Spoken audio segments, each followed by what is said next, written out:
I'm John Glasgow. Welcome to the second hour of The Count, where we are counting down the major stories this week. We're also going to bring you the numbers behind the stories that matter. So time now for story number 5. No free lunch.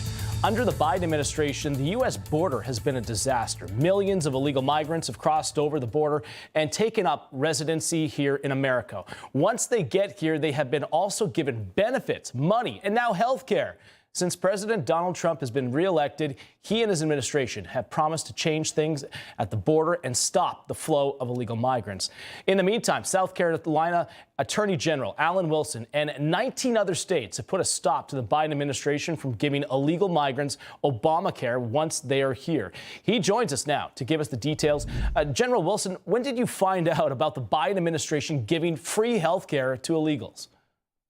Well, first off, we got teed off on this about 15 years ago when Barack Obama said in a direct session to the joint session of Congress that not one single taxpayer subsidized health care would go to illegal aliens. And then you had a Congressman, Joe Wilson, yell, "You lie" at him because that's exactly what has happened in the last 15 years. They have gone out of their way to try to do everything they can, from baiting the hook with big juicy worms like free stuff, free health care, free education, free everything. This is just another example of this administration, as well as the Obama administration, lowering the barriers to entry and baiting it with a big juicy worm of more free stuff. It's fentanyl is coming into South Carolina. Drugs are coming into South Carolina. They can't find 500,000 minors, unaccompanied minors that came across, which is feeding human trafficking. January 20th cannot get here fast enough. I want to get to this, too. This is the news out of the Biden administration that they've been allowing illegals to become sponsors of other illegals to come into the U.S. How is this even possible? It's not possible. It's not legal, and it's not rational. Again, this is just like the Central American Minors Program, which is basically an anchor parent. You've heard of anchor babies? This is when the parents come here and then they get to bring their minor children with them once they're here illegally.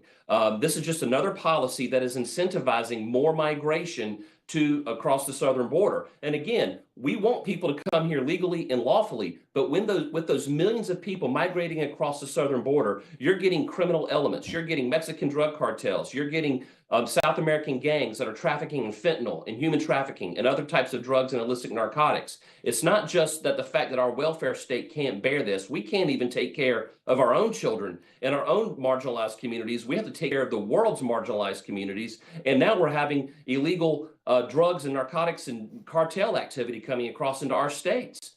Absolutely. And we got the border czar coming in here who wants to make some major changes. He was actually interviewed, Tom Homan, on CNN. Here's that. I want to get your thoughts on the other side. How many days after Trump is sworn in before this effort to carry out the mass deportations begins? I know you said it starts on day 1, but after how many days will we actually start to see that happening? Day 1. We want to arrest as many people as we can that are in the country illegally, again, based on prioritization.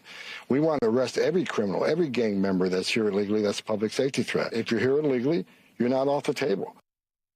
This is going to be a big plan. I mean, obviously, there's millions of illegals here in the country. But what do you make of his plan to try to get some of the criminals out first? But that would probably be one of the easier ways, you would think, because if they're in jails currently, you just go and get them out of the jails and get them out of the country. But is he going to need more resources to go and do this?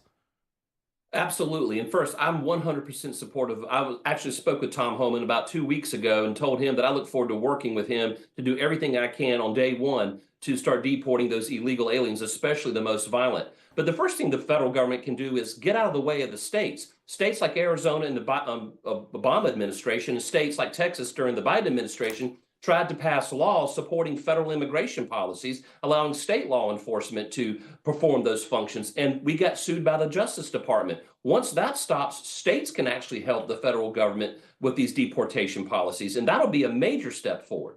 We will see what happens. But day 1, change is coming. Attorney General Alan Wilson, thank you so much for coming on. I appreciate it.